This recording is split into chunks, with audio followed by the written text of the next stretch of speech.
Estimados alumnos de la comunidad de MIA, sean todos ustedes bienvenidos. Les saluda el ingeniero Luis Alberto Correa. El siguiente curso está denominado como Propiedades mecánicas de los aceros, comportamiento y tratamientos térmicos. Este curso ha sido dividido en 4 módulos para un correcto aprendizaje. El primer módulo, que es el que vamos a estudiar a continuación, denominado módulo 1, la estructura de los metales. El módulo número 2, denominado Comportamiento mecánico, ensayos y propiedades de manufactura. El módulo número 3, denominado Aleaciones metálicas, estructura y reforzamiento mediante tratamientos térmicos. Y el módulo número 4, denominado Metales, aleaciones ferrosas, producción, propiedades y propiedades generales y aplicaciones. Bien. A continuación, comenzaremos con el estudio del módulo número 1, denominado la estructura de los metales. Bien, para empezar, ¿alguna vez a ustedes o algunos de ustedes se ha preguntado por qué algunos de los metales son duros y otros son suaves? O quizás se han preguntado por qué algunos metales son frágiles, mientras que otros son dúctiles y se les puede dar forma fácilmente sin que estos se fracturen. O tal vez se han preguntado por qué algunos metales pueden soportar altas temperaturas y otros no. Estas y otras preguntas se podrán responder una vez que se finalice con el estudio del módulo número 1. Bien, para empezar, en nuestro ejercicio profesional, nosotros sabemos muy bien que trabajamos constantemente, diariamente estamos nosotros rodeados de acero, de diversos tipos de acero y sus fundiciones, que puede ser una fundición que es una fundición ferrosa o acero también fundido, pero básicamente estamos rodeados de productos de acero y hierro. Bien, para empezar, el acero básicamente es una aleación de hierro con carbono. En esencia, un acero es una aleación de hierro con carbono, pero que también va a tener otros elementos aliantes para poder obtener determinadas propiedades mecánicas para un acero en una aplicación específica. Bien, para comenzar, el hierro lo encontramos en la naturaleza, en la corteza terrestre, no de manera pura, como hierro en sí, sino lo encontramos formando óxidos y formando óxidos, y también lo encontramos enlazado molecularmente con otros compuestos. Bien, el hierro en la tabla periódica está determinado por el elemento Fe. Su símbolo en la tabla periódica es el Fe. Este número 26 indica su número atómico. Como sabemos, todo en la naturaleza está constituido por átomos. Toda la materia en la naturaleza, en todo el universo, está constituida por átomos. Desde una viga de acero, desde una piedra que podamos encontrar en el camino, desde nosotros mismos, estamos constituidos por átomos. Todo en la materia está constituido por átomos. Y a su vez estos átomos se enlazan con moléculas y así está compuesta la materia. Bien, para nuestro caso, el acero, básicamente, como hemos indicado, es una aleación de hierro con carbono. En este caso, el átomo de hierro, representado en la tabla periódica por Fe. Este 26 me está indicando el número atómico. ¿Qué es el número atómico en un átomo? El número atómico en un átomo es el número de protones presentes en el núcleo de este átomo y el número de electrones también presentes en la nube electrónica de este átomo. Bien, eh, vamos acá a hacer un repaso de lo que vamos a ver en este curso denominado Propiedades mecánicas de los aceros, comportamiento y tratamientos térmicos. Bien, los materiales de ingeniería se separan o se subdividen en 4 grandes grupos. El primer grupo denominado los metales, que es lo que nosotros vamos a enfocarnos, en lo que nos vamos a enfocar. El siguiente son los plásticos y el tercero denominado cerámicos y compósitos o materiales compuestos. A su vez, dentro de los metales, nosotros vamos a poner mayor énfasis en los metales ferrosos. Esto quiere decir en los metales que son básicamente hierro y las aleaciones del hierro, o sea, el acero fundido, el acero y las fundiciones de hierro. Bien, diversas fundiciones de hierro. Como podemos observar en este cuadro, Los metales ferrosos se subdividen en aceros, aceros inoxidables, aceros para herramientas y matrices, hierros fundidos, aceros estructurales, etcétera, etcétera, etcétera. Bien, bien. Para empezar, un metal, en este caso para nosotros el acero, que es una aleación entre hierro y carbono, es básicamente, hablando técnicamente, es un cristal. ¿Por qué un cristal? Porque supongamos que tenemos aquí el ala de una viga, donde me encuentro en este momento con el puntero del mouse, donde estoy sombreando, es el ala de la viga. Realizamos una ampliación o un zoom y vamos a encontrar que la microestructura del ala de esta viga tiene esta contextura que, como podemos observar aquí, está formado por diversos granos. Es como si estuvieran separados, ¿verdad? Vemos acá diversos granos. Es como si fuera las fronteras de los países, por ejemplo, ¿no? Digamos que este es un país A, este es el país B, y estos límites de grano vendrían a ser las fronteras. Bien, microestructuralmente un acero está constituido por granos. Si continuamos haciendo un zoom ya en segunda instancia a esta figura de acá, tendremos acá, donde me encuentro en este momento sombreando con el puntero del mouse, tendríamos acá los granos y los límites de grano.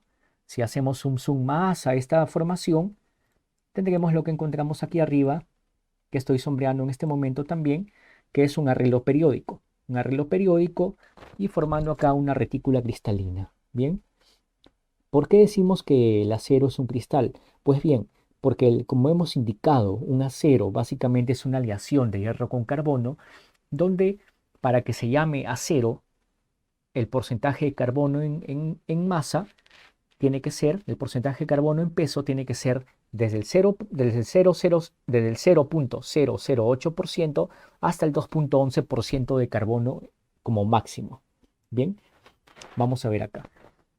Como podemos observar en esta figura, tenemos acá una estructura cúbica. Y esta estructura cúbica cuenta con unas bolas de color morado en las esquinas, en cada una de las esquinas, que vendrían a ser en este caso los átomos de hierro. Y en el medio de este cubo tenemos otro átomo de hierro que vendría a ser esta esfera de color morado. Bien, a este tipo de arreglo se le llama una estructura cúbica centrada en cuerpo. Mientras que en el lado derecho tenemos esta estructura de acá, también en forma de un cubo, y tenemos que en cada una de las esquinas de este cubo contamos con unas bolitas, otras bolitas de nuevo de color morado en cada una de las esquinas, y en cada una de las caras de este cubo también contamos con las bolitas de color morado que representan a los átomos de hierro. Este tipo de ordenamiento se le conoce como una estructura cúbica centrada en las caras. El acero, el hierro en estado natural, se va a ordenar de esta manera. Se va a ordenar a temperatura ambiente y a condiciones ambientes, se va a ordenar de esta manera, formando una estructura cúbica centrada en el cuerpo. Bien, como hemos visto acá en este momento. Pero también se va a formar bajo determinadas condiciones de temperatura, va a adquirir una formación de estructura cúbica centrada en las caras. Bien, acá ya hemos indicado los granos que tiene una microestructura del acero. Podemos ver acá, ver los granos, los límites de granos. Y bueno, continuamos aquí con nuestra explicación. Y tenemos, por ejemplo, este diagrama. Tenemos aquí esta estructura de acero. Bien, tenemos acá esta nave industrial, que puede ser una nave industrial de un taller, metalmecánico o de una planta, de la planta de molienda en una mina, por decir. Tenemos acá las vigas que están unidas con estas columnas mediante estas uniones empernadas. Bien, de esta estructura sacamos esta viga, aislamos esta viga que vemos acá en la figura, y a su vez esta viga, sus propiedades mecánicas de esta viga van a estar fuertemente influenciadas por el arreglo estructural y por la microestructura de este material. Por eso acá vemos que propiedades mecánicas de esta viga y del acero en general dependen del arreglo o de la microestructura del material. Bien, las propiedades mecánicas están fuertemente influenciadas por la estructura cristalina y por la microestructura del material. Como podemos observar aquí, en un microscopio metalográfico, se observa esta estructura de acá que vemos que estoy sombreando en este momento, ¿bien? En un microscopio metalográfico. Un microscopio metalográfico es como un microscopio cualquiera, en el cual tiene, bueno, no es como un microscopio cualquiera, sino que tiene la forma, o es como un microscopio con el cual se observan bacterias y virus en el estudio ya clínico o médico, pero en este caso este microscopio metalográfico se va a utilizar para poder estudiar y analizar la microestructura de un material, en este caso el acero.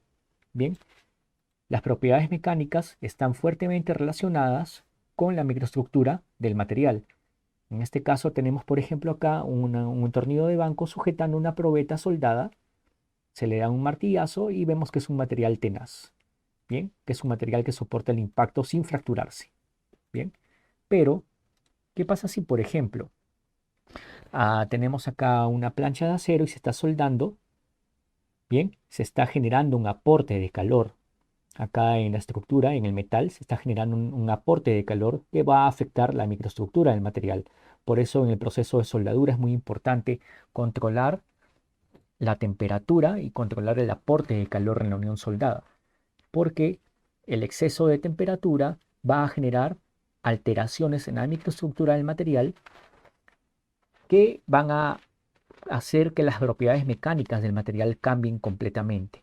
Como vemos en el ejemplo anterior, digamos que tenemos esta viga, bien, la viga que habíamos indicado en el ejemplo anterior, y la microestructura vista en el microscopio metalográfico de esta viga es la que vemos aquí abajo, bien. Pero ¿qué pasa si esa viga la vamos a soldar con otra viga para generar un empalme? Bien, digamos que esta es la microestructura original que tenemos de esa viga.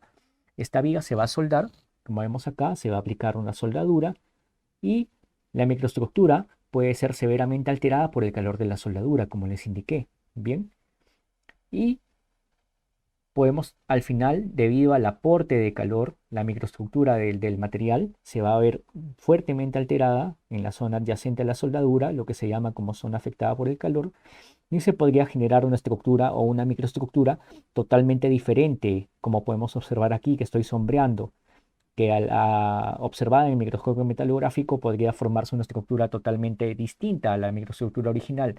Eso debido al aporte de calor que se le dio a esta viga. Bien, y cuando se hace la prueba ya han cambiado sus propiedades mecánicas de una manera muy fuerte y al dar el martillazo esta probeta se fractura o se rompe con facilidad. Bien, un cambio en la microestructura puede provocar enormes cambios en las propiedades mecánicas del material. Si por ejemplo a esta viga que estamos soldando no se controla la temperatura y se hace un enfriamiento brusco, bajo determinadas condiciones, se puede generar una microestructura denominada martensita que vamos a pasar a estudiar más adelante, que está caracterizada por ser muy dura, pero a la vez muy frágil. Bien, y esta microestructura, al verse alterada, va a cambiar tremendamente las propiedades mecánicas del material. Bien, otra aplicación importante y por qué es importante conocer la microestructura de un acero, la metalurgia del acero, es en una réplica metalográfica. Una réplica metalográfica es una prueba en campo in situ, también conocida como metalografía de campo, que es básicamente un ensayo no destructivo, excelente para la inspección en campo, ya que puede garantizar la calidad del material y de las juntas soldadas, materiales, piezas, componentes y análisis de la vida residual de los mismos. Es como una técnica forense, ¿no? Vemos acá en la figura de la izquierda que tenemos aquí la superficie del componente a ser evaluada. Tenemos aquí este film, que es como una laminilla. Esta laminilla se va a aplicar a esta superficie metálica que se quiere evaluar, pero previamente a eso la superficie metálica se tiene que preparar. Hay unas normas que te mandan los lineamientos para la preparación de la superficie previo a una réplica metalográfica. Esa norma está referenciada de acuerdo a la ASTM. Bien, se prepara la superficie que se va a realizar la réplica metalográfica, se hace la limpieza correspondiente y se coloca el film. Y este film, como vemos acá en la figura, va a ser una copia o una imagen de la réplica. Es como una imagen, ¿no? Es como una moneda. Digamos que tenemos una moneda y tenemos plastilina y colocamos la moneda sobre la plastilina y generamos cierta presión y la copia de la moneda se va a replicar en la plastilina. La idea es la misma, ¿no? Se genera acá la imagen de la réplica como un espejo y esta pequeña muestra se va a llevar al microscopio metalográfico en un laboratorio para analizar la microestructura de este acero. Esta prueba de réplica metalográfica, por ejemplo, nos permite evaluar signos de sensibilización, crecimientos de grano, susceptibilidad a la corrosión, corrosiones bajo estrés, fatiga, fisuras, etcétera. Todos estos son a su vez indicadores de envejecimiento del material. Por ende, como podemos observar, es muy importante conocer la microestructura de los aceros y su aplicación práctica en cuanto a las réplicas metalográficas y al control del aporte de calor, por ejemplo, para el caso de la soldadura. Bien, ahora bien, vamos a ver aquí el comportamiento y las propiedades de manufactura de los materiales. En este curso vamos también a estudiar lo que es la estructura de los materiales. En este caso, como hemos indicado, los aceros básicamente son cristales, tienen estructura cristalina. Bien, vamos a estudiar también en este curso las propiedades mecánicas de los materiales que son muy importantes de conocer a la hora que se realiza un diseño de un componente, una estructura de un edificio o una nave estructural, de una maquinaria. Es muy importante conocer las propiedades mecánicas y como hemos indicado, las propiedades mecánicas se ven fuertemente influenciadas por la microestructura del material. Vamos a ver también, en este caso, las modificaciones de las propiedades, cómo nosotros vamos a poder modificar, cómo nosotros podemos obtener las propiedades mecánicas que necesitamos para determinada aplicación, manipulando la microestructura del material. Y cómo vamos a modificar, cómo vamos a cambiar, cómo vamos a manipular el ordenamiento o la microestructura del material mediante los tratamientos térmicos. Bien, mediante tratamientos térmicos nosotros vamos a manipular la microestructura del material para obtener un arreglo adecuado que me dé las propiedades mecánicas para una aplicación en específico. A su vez también los aceros no solamente se forma acero con hierro y carbono, en esencia, básicamente, eso sí, en esencia, básicamente un acero es una aleación de hierro con carbono. Sin embargo, también se adicionan otros elementos aliantes para poder obtener unas propiedades mecánicas específicas para una aplicación en específico. Haciendo una analogía, los productores o fabricantes de acero tienen como una receta de cocina. Muchas veces algunas de esas recetas de cocina son top secret porque son aceros totalmente especiales, muy específicos. Es como una receta de cocina para poder tener o procesar o producir un acero determinado. Bien, por ejemplo, el acero se puede aliar, se le pueden poner determinadas cantidades de azufre, de fósforo, de cromo, de vanadio, de molibdeno, de tal forma que unas pequeñas cantidades de cada uno de estos elementos van a generarme una estructura o van a generarme unas propiedades mecánicas idóneas para cierta aplicación. Bien, pero en esencia no olvidemos que el acero es una aleación de hierro con carbono. Bien, no es un metal puro, sino que es una aleación. El metal puro vendría a ser el hierro. Bien, por ejemplo, en cuanto a las propiedades mecánicas, perdón, en cuanto a los tratamientos térmicos, los más conocidos que se tienen y que vamos a estudiar más adelante son el temple, el revenido, el recocido, el normalizado, etcétera, etcétera, etcétera. Bien, los metales, como hemos indicado, son un cristal, poseen una estructura cristalina. Bien, poseen diversos ordenamientos atómicos o los átomos se ordenan de diversas maneras en función de ciertas características en especial. Por ejemplo, un acero en condiciones normales está formando una estructura cúbica centrada en el cuerpo. Bien, cúbica centrada en el cuerpo, que es como la estructura que estamos viendo acá en este lado izquierdo. BCC por sus siglas en inglés. Body Center Cup. Bien, pero también el acero, bajo determinadas condiciones, puede también pasar a formar una microestructura FCC o cúbica centrada en cara. El hierro posee esta gran propiedad. que se le denomina alotropía. El hierro es un material alotrópico porque puede tener diversos ordenamientos atómicos bajo determinadas condiciones. Bien, bueno, y eso sería todo en cuanto a el módulo número 1 denominado la estructura de los metales.